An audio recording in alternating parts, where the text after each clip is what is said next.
রয়েছি সায়েন্স সিটিতে ভাবনামুখের রেজিস্ট্রেশনের পর প্রথম অফিশিয়াল ইন্টারভিউ। যখন কালকে খবরে দেখলাম যে আমাদের দেশে চাকরি না পাওয়ার জন্য স্টুডেন্টরা রাস্তায় নেমেছে এবং তাদেরকে লাঠিপেটা করা হয়েছে, সেই দেখে আমার ভয়াবহ লাগলো। যে দেশের রাজনৈতিক লিডাররা হাজারো হাজারো কোটি টাকার গল্প বলতে পারবেন, কিন্তু তারা চাকরি দিতে পারবেন না। চাকরি কারা দিতে পারবেন? কর্পোরেটের লোকেরা, সায়েন্সের লোকেরা। সেই সুবাদে অনুরাগ কুমারের ইন্টারভিউ 32 মিনিটে পুরোটা শুনুন, খুব ভালো লাগবে। শুধু সায়েন্স নিয়ে না, কালচার নিয়ে, রিলিজিয়ান নিয়ে, আমাদের দেশের পলিটিক্স নিয়ে, এবং সর্বোপরি সায়েন্স কী করে বাড়ি বাড়ি পৌঁছবে এবং বিজ্ঞান কর্মীদের কাজ কী হবে, কী করে আমাদের দেশের যে পিছিয়ে যাওয়া ছাত্ররা তারাও সায়েন্সের হাত নিয়ে কী করে হেল্প করবে, এনজিওরা কী করে স্টুডেন্টদেরকে এখানে নিয়ে আসতে পারবেন, ফ্রিতে খাওয়াতে পারবেন এবং সারাদিন ধরে তাদেরকে সায়েন্স সেন্টার ঘোরাতে পারবে, এবং যাওয়ার সময় খাওয়া দাওয়ার পরেও তাদের পক্ষ থেকে একটা কিট দেওয়া হবে। পুরো ইন্টারভিউটা মন দিয়ে শুনুন, শেয়ার সাবস্ক্রাইব করতে ভুলবেন না, কারণ আমাদের দেশের উত্থান ভারতবর্ষের সাধারণ মানুষের হাত দিয়ে হবে। সেই সুবাদে আজকে প্রথম ইন্টারভিউ। ধন্যবাদ। রয়েছি সায়েন্স সিটিতে विद अनुराग कुमार जी। अनुराग सर जी, आपसे पहला क्वेश्चन करेंगे, गरीब स्टूडेंट्स लोग, पिछड़े हुए स्टूडेंट्स लोग आपके पास कैसे रीच कर पाते हैं? इसमें लगभग 3 साल पहले 2019 में या 18 में मिनिस्ट्री ऑफ कल्चर ने एक स्कीम शुरू की थी, visit of science centres for under privileged students करके। उसी स्कीम के अंतर्गत साइंस सिटी को भी फंडिंग मिली थी, जिसमें हम लोग अंडर प्रिविलेज्ड स्टूडेंट्स को, जो किसी एनजीओ के थ्रू या कोई एक सर्टिफाइड एजेंसी के थ्रू जो अंडर प्रिविलेज्ड स्टूडेंट्स को के एजुकेशन के लिए काम कर रहे हों या हेल्थ के लिए काम कर रहे हों, वैसे स्टूडेंट्स को हम यहाँ पर विज़िट के लिए अलाउ करते हैं। और जो हम उनका विज़िट ऑर्गेनाइज़ करते हैं उसमें कोई भी उनसे पैसा नहीं लिया जाता है। अच्छा, ये जो विजिट ऑर्गेनाइज करते हैं, दैट मीन्स क्या उनको बस में करके लाया जाता है उनके स्कूल से, वैसा कुछ है क्या? हाँ, स्कूल से वो लोग बस से आते हैं या एनजीओज़ ऑर्गेनाइज़ करते हैं, बस ऑर्गेनाइज़ करके विज़िट ऑर्गेनाइज़ करते हैं। यहाँ आने के बाद हमारा जो एंट्री टिकट है वो उनसे नहीं लिया जाता है। उनको सारी फैसिलिटीज़ दिखाई जाती हैं जितना समय उनके पास है उसके मुताबिक, और साथ में उनके खाने का प्रबंध किया जाता है, जिसके लिए उनसे कोई अलग से शुल्क नहीं लिया जाता है। और इसके अलावा उन्हें हम कोशिश करते हैं कि एक छोटा साइंटिफिक किट अपनी तरफ से भेंट दें, जिससे उनके मन में जो विज्ञान के प्रति रुचि जग पाई है इस विज़िट से, वो और कैरी फॉरवर्ड। इनफैक्ट सर जी, ये क्वेश्चन हम लास्ट में पूछने वाले थे तो उन्होंने पहले ही आंसर दे दिया मेरे 2 क्वेश्चन का। जो पिछड़े भावनामुख काम ही करता है इसके लिए, जो how to create social capital, और पिछड़े वर्ग के आदमी कैसे अपना फंडिंग करके वो अपना ग्रोथ ला सके। हाँ, क्योंकि हमारा देश तो प्रॉपर्टी रिटर्न देश है। हाँ जी, हाँ जी। तो साइंस में एक कोट है, I should start my interview with that, where science ends faith begins. तो ये फेथ हमारे देश में तो बहुत स्ट्रांग है। मंदिर, मस्जिद, चर्च का कल्चर तो बहुत पुराना है, फोर्ट्रेसेस एंड एवरीथिंग।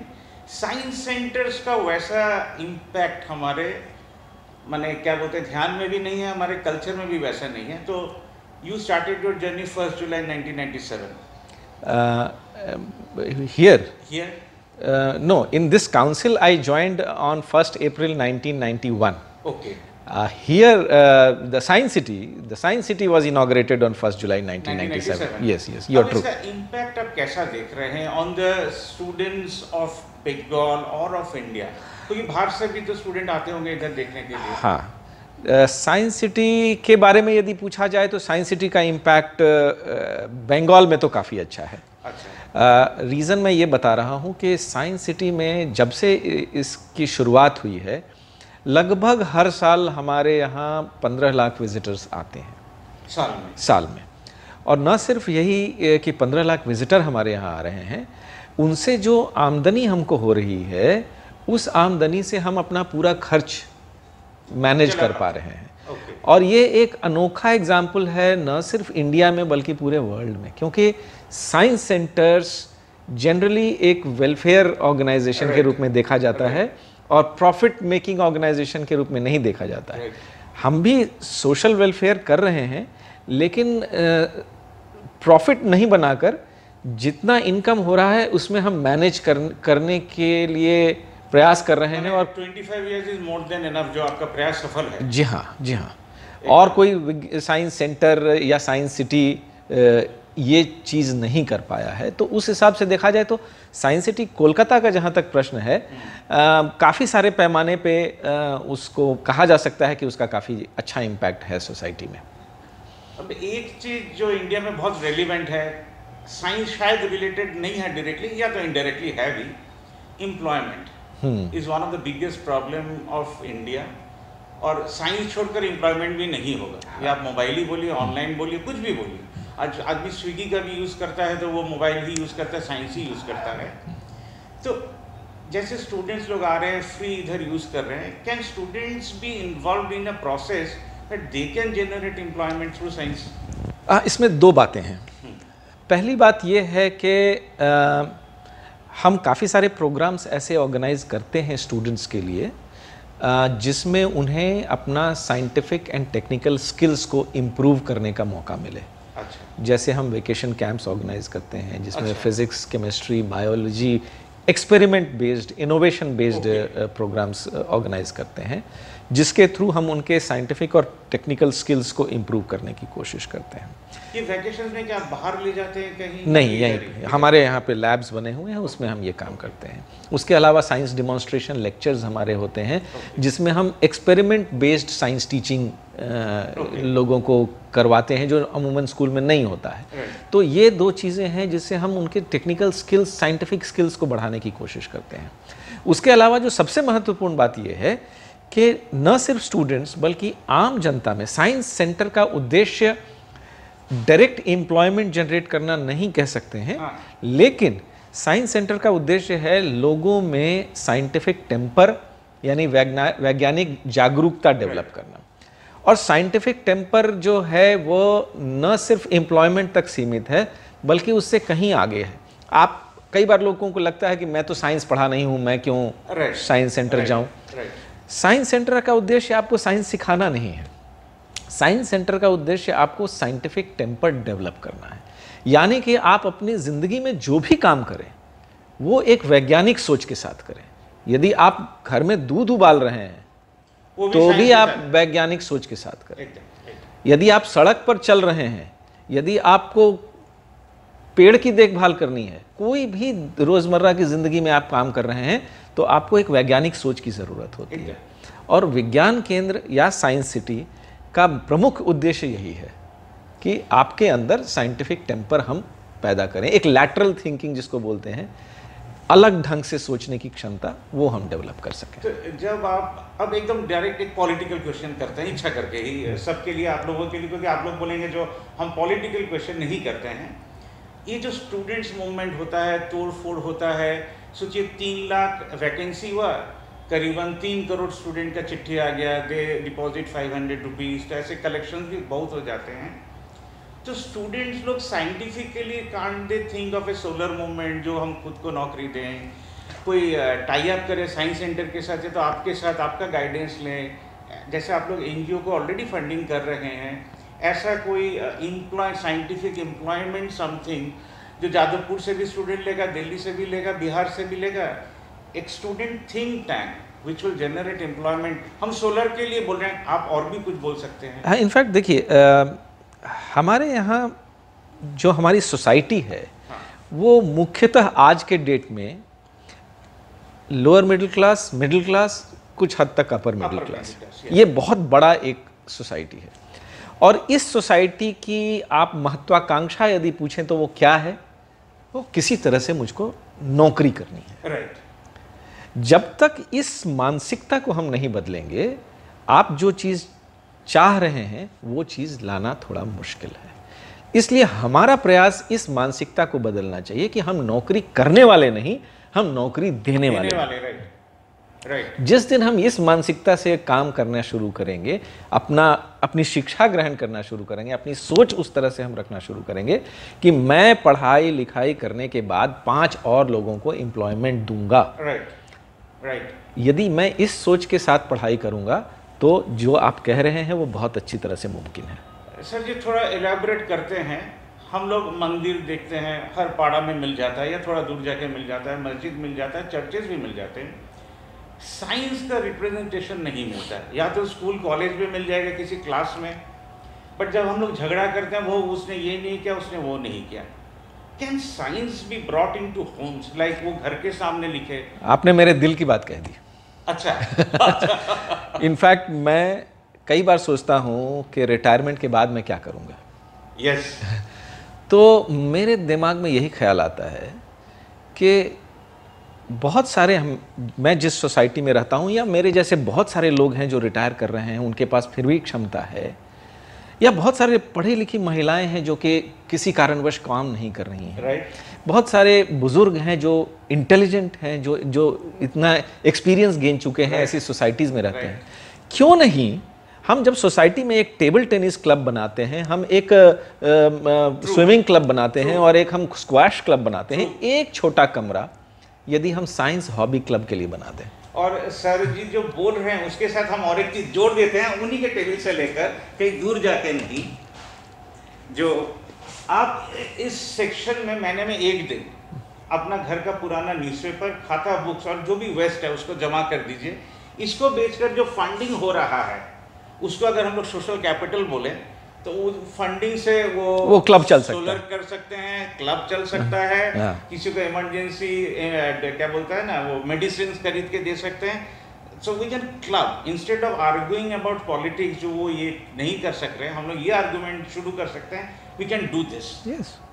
और इस तरह देखिए, एक छोटा एग्जांपल देता हूँ, एस्ट्रोनॉमी। एस्ट्रोनॉमी एक ऐसी हॉबी है जिसके लिए आपको कोई एक्सपेंडिचर की जरूरत नहीं है। Please explain. पर हम लोग तो साइंस सोचते ही पैसे का आ जाता है, किट खरीदना पड़ेगा, ये खरीदना अब पड़ेगा। एस्ट्रोनॉमी एज अ हॉबी यदि आप इनकलकेट करना चाहते हैं तो आपको सिर्फ आसमान की ओर देखना है। राइट। कभी कभी कोशिश ये कीजिए कि पूरे सोसाइटी की लाइट बंद कर दें, एटलीस्ट 1 घंटा के लिए। हफ्ते में एक दिन यदि आप 1 घंटा के लिए पूरी सोसाइटी की लाइट बंद करते हैं, किसी का कोई नुकसान नहीं होगा, फायदा ही होगा, थोड़ी बिजली बचेगी। और उस 1 घंटे में कोई एक जानकार आदमी जो ये बता सकता है कि कौन सा तारा कहाँ है, कौन सा ग्रह कहाँ है, सूर्य किधर है, चंद्रमा किधर है, सब चीज दिखेगा आपको। एकदम एकदम एकदम। खर्च भी नहीं होगा और आप खेल खेल में विज्ञान भी सीखेंगे। सर जी आप एक चीज बोल रहे थे, जो साइंस के टीचर्स इधर डेमोन्स्ट्रेशन देते हैं और एक्सपेरिमेंट करा के दिखा के देते हैं। हमारे देश में बहुत बच्चे ऑलरेडी रिसर्च वर्क कर रहे हैं, तो कैन वी एक्सपेक्ट जो उनको लाकर इधर स्कूल के स्टूडेंट्स लोग, जो लोग रिसर्च वर्क में जाना चाह रहे हैं, उनका इंटरैक्टिव कुछ सेशन हो कि वो लोग क्या विषय के ऊपर रिसर्च कर रहे हैं वो भी जरा खुल के बोले, ताकि सामने वाला समझ सके जो कॉलेज के बाद हम लोग ये भी कर सकते हैं। उसके लिए हमारा एक प्रोग्राम होता है, रादर 2 प्रोग्राम होता है जिसके बारे में मैं थोड़ा एलाबोरेट करना चाहूँगा। एक प्रोग्राम होता है जिसको हम लोग बोलते हैं पॉपुलर साइंस लेक्चर। इसमें हम क्या करते हैं कि जो भी प्रतिष्ठित वैज्ञानिक हैं शहर के, या मान लीजिए यहाँ कोलकाता में कोई वैज्ञानिक आ रहे हैं, उनको हम बच्चों से इंटरेक्शन करवाते हैं। बच्चों से इंटरेक्शन करवाने पे वो जो साइंस का काम कर रहे हैं वो बच्चों को डायरेक्टली सुनने को मिलता है, उनसे इंटरेक्ट करने को मिलता है, और वो बच्चों को बहुत इंस्पायर करता है कि मैं भी ये काम कर सकता हूँ। जैसे कोविड चल रहा था, रादर जस्ट ख़त्म हुआ था, 2021 अक्टूबर की बात मैं बताता हूँ। हमें पता चला कि कोलकाता शहर में सोनम वांगचुक आ रहे हैं। सोनम वांगचुक जो 3 इडियट्स फेम के हैं। तो हमने सोनम वांगचुक से रिक्वेस्ट किया कि आप कोलकाता आ ही रहे हैं तो क्यों नहीं कोलकाता के बच्चों से थोड़ा बात कर लें आप। वो सहर्ष अग्री कर गए, बिना किसी पैसा के लिए हुए। और हमने अपना मेन ऑडिटोरियम, जिसकी कैपेसिटी 2,500 की लगभग है, वहाँ पे ये प्रोग्राम कोविड के दौरान किया। कोविड रिस्ट्रिक्शंस मानते हुए भी 1000 हम स्टूडेंट्स ला सकते थे उसमें। और आपको जानकर ये खुशी होगी कि पूरा ऑडिटोरियम कैपेसिटी फुल था। और उन्होंने बच्चों से अपना लेक्चर देने के बाद 1 घंटा बात किया कि भाई किस तरह से वो लोग इनोवेशंस में आ सकते हैं, बिना ज़्यादा खर्च के हुए आसपास की चीज़ों के को लेकर किस तरह से वो भी इनोवेटिव थिंकिंग रख सकते हैं। तो ये एक बहुत अच्छा प्रोग्राम है जिससे हम बच्चों को किस फील्ड में क्या रिसर्च चल रहा है, क्या रिसर्च कर सकते हैं। अभी हमने डॉक्टर प्रिया अब्राहम को बुलाया था, जो नेशनल इंस्टीट्यूट ऑफ वायरोलॉजी की डायरेक्टर हैं, जिन्होंने कोविड वायरस सबसे पहले डिटेक्ट किया कि Covid virus, monkey pox virus भी आया तो उन्होंने ही सबसे पहले डिटेक्ट किया कि मंकी पॉक्स वायरस आया है, और किस तरह से उनके रिसर्च ने प्राइवेट सेक्टर को और गवर्नमेंट सेक्टर को हेल्प किया वायरस बनाने के लिए, एंटीवायरस बनाने के लिए, Covishield and Covaxin type. Covaxin पे ज़्यादा उन्होंने काम किया। इधर एक चीज़ आपसे पूछना चाहेंगे, जो साइंस रिसर्च करता है, मैंने they are walking much ahead of the common people. जो हमारे न्यूज़पेपर में न्यूज़ नहीं आता है वो भी उन लोग रिसर्च कर रहे हैं। हाँ जी, हाँ जी। तो कोविड के बाद अगर हम नेक्स्ट 3-4 साल भी पकड़ें, should we be aware of something else too? देखिए, ये सोच हर दिन रहता है कि science should be declaring this, जो आप इसके लिए रेडी रहिए, ये स्टेप्स लीजिए, तो science will be reaching more homes. मेरे हिसाब से science has no boundary. Yes, but the problem is news channels are not showing that. इस पे मुझको एक वाकया आता है, बिना नाम लिए मैं बताऊंगा। एक पत्रकार ने ही मुझको कहा था, जब मैंने उनसे रिक्वेस्ट किया कि हमारे साइंस प्रोग्राम को आप कवर कीजिए, तो उन्होंने कहा कि साहब आजकल क्राइम बिकता है, साइंस कहाँ बिकता है। और हम दूसरा बात ही कहेंगे कि आपका चैनल एक आदमी भी देख रहा हो, अगर वो विवेकानंद हो, अगर वो नेताजी हो, तो वो देश में उसको स्प्रेड कर देंगे। ये मत सोचिए जो आपका टीआरपी क्या होगा। I am not looking after TRP और मेरे सब्सक्राइबर कितने होंगे, बट वो लोग होंगे जो लोग सच में काम कर रहे होंगे। हमको बहुत लोगों ने कहा आप पॉलिटिकल न्यूज़ नहीं करते, हम बोला that will sell but that will not solve. Yes, absolutely. इसीलिए हम आपका जब न्यूज़ बता रहे थे, हम लगा कि आपसे मिलना चाहिए।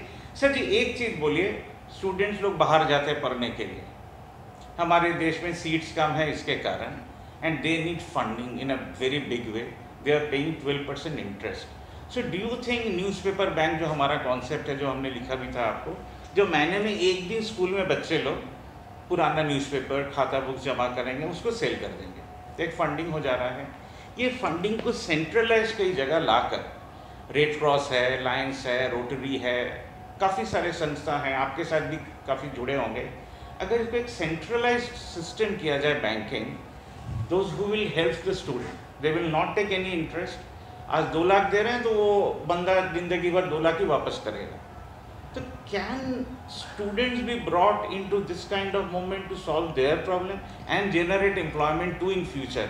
अगर वो आपको बड़ा सा प्रोजेक्ट देते हैं जो इससे 10,000 आदमी का एम्प्लॉयमेंट होगा, so they can fund it themselves. In fact बहुत अच्छा विचार है ये, और मुझको एक वाकया याद आता है, पर्सनल है वो, कि मेरा लड़का एक इंजीनियरिंग कॉलेज में पढ़ रहा था, और उन लोगों ने एक कैंपेन शुरू किया था, इंजीनियरिंग कॉलेज के स्टूडेंट्स ने। वो लोग घर घर जाकर जितना न्यूज़पेपर होता था वो कलेक्ट करते थे, वेस्ट न्यूज़पेपर, और उसको फिर वो लोग जो न्यूज़पेपर, वेस्ट न्यूज़पेपर खरीदने वाले लोग हैं, उनको उन लोगों ने जाकर बेचा। तो उस तरह से उन लोगों ने अपने क्लब के लिए एक फंडिंग क्रिएट किया।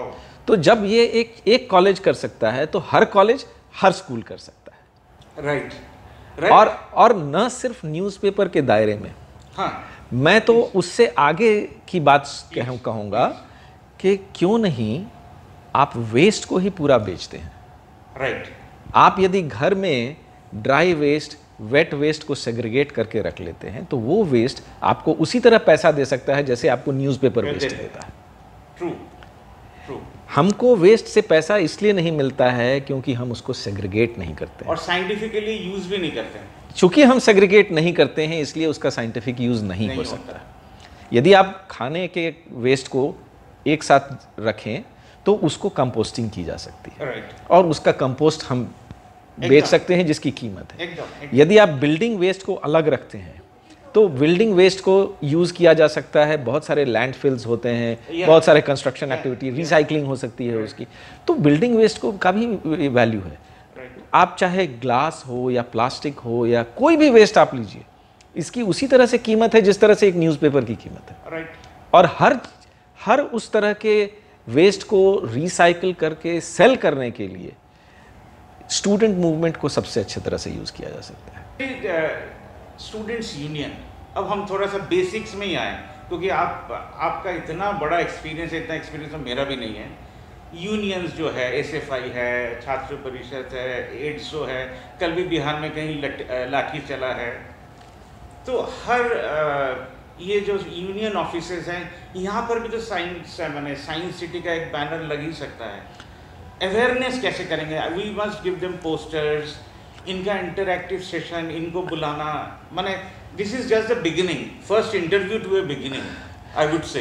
इनफैक्ट साइंस सिटी, जैसा मैंने कहा, साइंस का कोई बाउंड्री नहीं है, उसी तरह साइंस सिटी का भी कोई बाउंड्री नहीं है। साइंस सिटी, कल ही मेरी बात हो रही थी गोथे इंस्टीट्यूट से, कुछ उनकी डायरेक्टर आई हुई थी, तो उन्होंने पूछा कि आपका क्लाइंट कौन है, तो हमने कहा कि मेरा क्लाइंट जो है 5 साल के बच्चे से लेके जो उसके ग्रैंड पेरेंट्स हैं, उसके मेड्स हैं, उनके यहाँ ड्राइवर है, सब मेरा client. Beautiful answer, beautiful answer. And the question is, जिन्होंने क्या करा है आपको, must be a very great brain, क्योंकि साइंस सिटी के डायरेक्टर से ये क्वेश्चन करे कि आपके क्लाइंट कौन है, बेसिकली ये कोई यूनियन ऑफिस होता है, वो तो बोलता बिरला हो गए, टाटा जी होंगे, but this was a surprising answer. तो आपने जो प्रश्न किया कि स्टूडेंट यूनियंस ऑफिस में क्यों नहीं हम जा सकते, ट्रेड यूनियंस, मैं अपने लोगों को भेजकर वहाँ पर हम क्या काम कर रहे हैं, इसके ऊपर मैं एक प्रेजेंटेशन देने के लिए, इंटरैक्टिव प्रेजेंटेशन देने के लिए भी तैयार हूँ। यदि छात्र परिषद के लोग हमें मौका दें, या ट्रेड यूनियन के लोग यदि हमें मौका दें। Sir ji, why not a science channel, interactive science channel, जहाँ पर हो सकता है हम इधर आए वीकली एक बार करके ये कवर करने के लिए, the students are brought in, वो लोग वीडियो भेजे बाय व्हाट्सएप, जो लोग हम लोग जोड़ कर, मैंने उनका जो क्वेश्चन होगा वो आप आंसर दीजिएगा, हम आके आंसर लेके जाके, इसको भी तो एक इंटरैक्टिव सेशन किया जा सकता है। बिल्कुल किया जा सकता है। आप को याद है या नहीं मुझे पता नहीं, बट 1980s में, 85, 86, 87 में दूरदर्शन पर एक प्रोग्राम आता था, क्वेस्ट। I remember. जिसको मिस्टर एस.के. बागची, जो Birla industrial and technological museum के डायरेक्टर थे। अच्छा, यू वर इन दिल्ली। तो BITM के डायरेक्टर थे मिस्टर एस.के. बागची, और उनके साथ उनके सहयोगी थे, मैं नाम भूल रहा हूँ, यहीं कलकत्ता के थे। उन लोगों ने ये प्रोग्राम शुरू किया था, क्वेस्ट, जो इंटरैक्टिव साइंस क्विज प्रोग्राम था। yes. तो इतना सफल था कि हमारे जैसे स्टूडेंट्स, मैं साइंस स्टूडेंट था, और हम लोग टीवी पे महाभारत देखते थे और क्वेस्ट देखते थे। तो अच्छा प्रोग्राम बने, उसको थोड़ी फंडिंग मिले, थोड़ा सपोर्ट मिले, कई बार कोशिश की गई है। आज भी आपको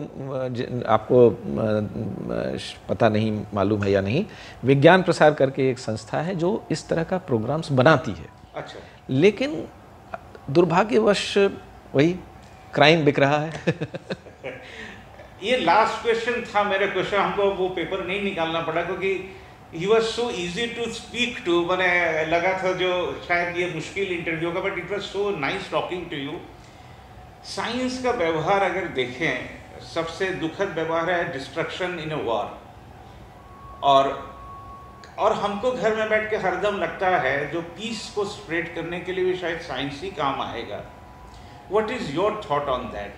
अभी 2 वार चल रहा है, चाइना कोरिया का वार होने वाला है, तो ये जो साइंस को यूज़ करके, न्यूज़ चैनल्स को यूज़ करके हरदम वो डिस्ट्रक्शन को बेचना, इधर हम लोग फाइट कैसे करेंगे? देखिए, जब तक ये मानसिकता लोगों के अंदर रहेगी कि मेरे पास जितना है वो सफिशिएंट नहीं है, तो चाहे घर का झगड़ा हो या स्टेट का झगड़ा हो या पॉलिटिकल पार्टीज का झगड़ा हो या किसी का भी झगड़ा हो, ये झगड़ा बंद नहीं होगा। Simple living height. तो गांधी जी ने जो हमें कहा था कि आप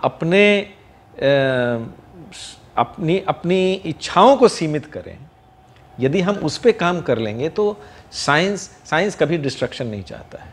इनफैक्ट जब न्यूक्लियर पावर का भी आविष्कार हो रहा था, तो पहला थॉट लोगों के मन में यही था कि न्यूक्लियर एनर्जी से हम अपने इलेक्ट्रिसिटी पैदा कर सकते हैं।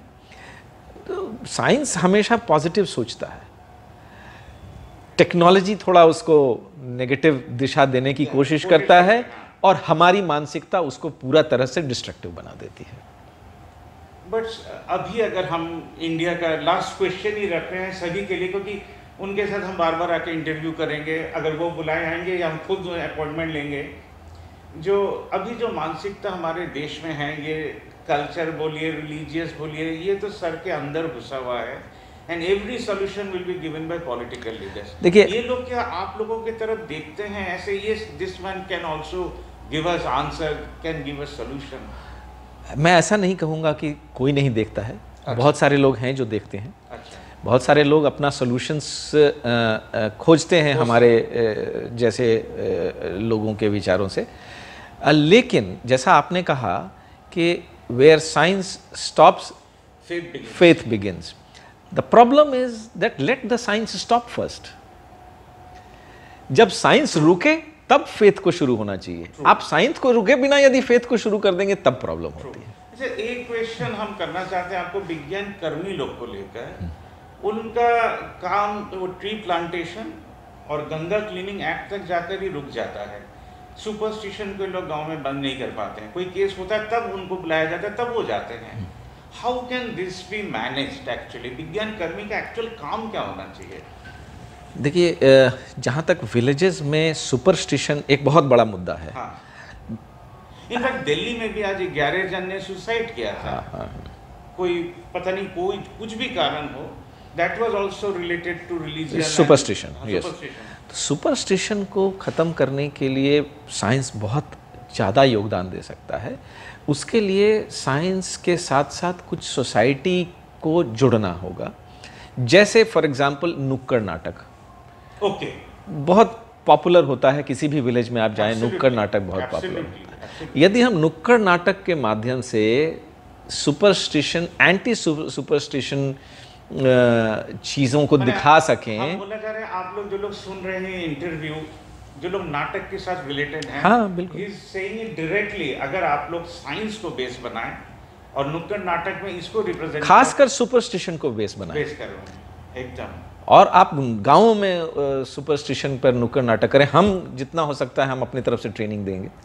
सर जी, एक चीज़ अभी ध्यान आया, दिल्ली में जब हम थे, सैटरडे करके वो लोग स्क्रीन लगा के हिंदी सिनेमा दिखाते थे। हाँ, can that be brought back by science centre? Funding सोचिए, स्टूडेंट्स लोग ही कर लेंगे, स्कूल में न्यूज़पेपर बैंक खोल के हो जाएगा, क्लब में हो जाएगा, पार्टी ऑफिस में हो जाएगा, हम लोग अवेयरनेस कर देंगे। ये हो सकता है। हमारा एक कार्यक्रम है national council of science museums, जिसके अंडर में साइंस सिटी आता है।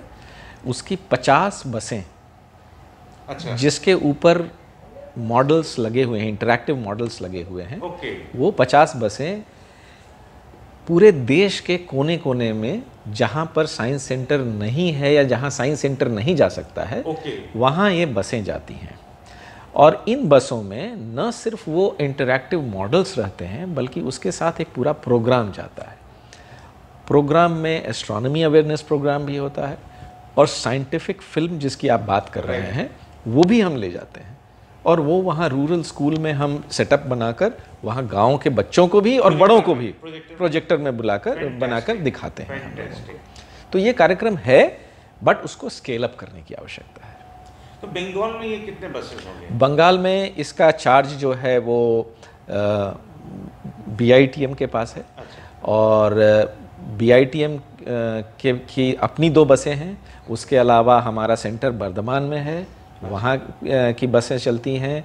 सिलीगुड़ी में है, पुरुलिया में है, दीघा में है। ओके। ये सब जगह हमारी बसें हैं, और जो बसें चलती हैं पूरे बंगाल में। Memorial are also working on, they are reaching to schools. So can 4-5 NGOs जो लोग स्टूडेंट्स लोग के साथ ही काम कर रहे हैं bigger scale, can they be clubbed and have 1 or 2 agenda so we can reach every home? एक तो ये न्यूज़पेपर बैंक का मूवमेंट है, घर घर को सोलर करने का मूवमेंट है, एंड व्हाट मोर? देखिए, मेरे मन में बहुत पहले से गांधी मेमोरियल, आपने कहा, निश्चित रूप से उनके साथ जुड़ सकते हैं। दूसरा एक बहुत बड़ा नेटवर्क इंडिया में एग्जिस्ट करता है कृषि विज्ञान केंद्र का। राइट। जो कृषि विज्ञान केंद्र किसानों से डायरेक्टली जुड़ा रहता है और किसानों को कृषि के बारे में फोकस्ड जानकारी देता है। यदि हम उसके दायरे को थोड़ा सा बढ़ा दें, जो नेटवर्क ऑलरेडी एग्जिस्टिंग है, दायरे को हम थोड़ा सा बढ़ा दें, जो न सिर्फ कृषि के बारे में बताए, बल्कि अन्य विज्ञान के अलग अलग पहलुओं को भी वहां के लोगों को बताए, राइट, तो आपके पास नेटवर्क है, आपके पास इंटेलिजेंशिया है जो ये काम कर सकता है, और डिमांड भी है, तो आराम से जुड़ सकता है। Sir ji, last question, I will come again and again. कौन सा साइंटिफिक रिसर्च या इम्पैक्ट आपको लास्ट 10 साल में लगा साइंस हैज क्रैश्ड, और कुछ ऐसा लगा जिसके कारण आपको लगा no we are moving ahead? ऐसा कौन सा घटना आपको दिमाग में आता है? जैसे हमको चंद्रयान जब क्रैश किया लगा वो वी फेल्ड। देखिए, मैं ये मानने के लिए तैयार नहीं हूं कि science has ever crashed, even if technology has crashed. Fine, What you are telling, हाँ जी, आपने जो कहा वो टेक्नोलॉजी फेल किया, साइंस नहीं किया। साइंस हमेशा प्रोग्रेस करता है। आपने चंद्रयान की बात की, उसके बाद मंगलयान हुआ, अपार सफलता, माने वैसी अभूतपूर्व सफलता निकट भविष्य में किसी भी देश ने नहीं हासिल की थी जो भारत ने की। उसके अलावा उसके बाद देखिए इतना बड़ा क्राइसिस आया कोविड, और उस कोविड के दौरान जो हमारे साइंटिस्ट्स और डॉक्टर्स ने किया अभूतपूर्व का, उसके बाद आप देखिए नासा ने जो अभी जेम्स वेब टेलीस्कोप लॉन्च किया है, क्या जानकारियां आ रही हैं।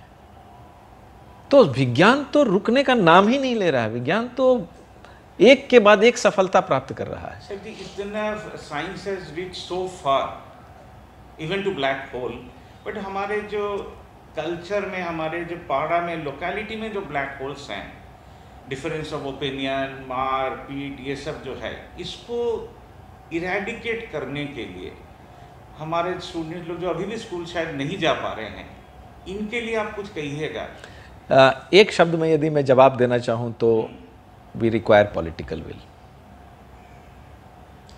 आई think he has made it very clear जो yes we need political will because this is a united country, but एक मैसेज आ जाए हर जगह से 543 जन से that we can do wonders.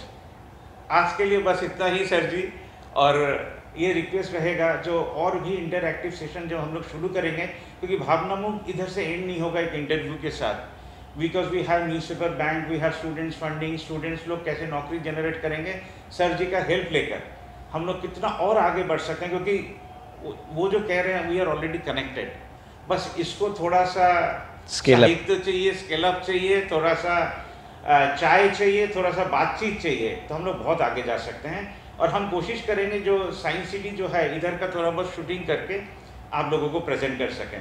Thank you very much sir. Thank you, नमस्कार। नाव छड़िया दे पहलू राइया दे चल चलाया चलुक रे नाव माज धैरा दिया चिलुक माज धैरा दिया नाव छड़िया दे पहलू राइया दे चल चलाया चलुक रे नाव माज धैरा दिया चलुक माज धैरा दिया उड़ाली बिड़ाली बावे नावेर बादम नरे पाथाली पाथाली पानी छला दे करी रे।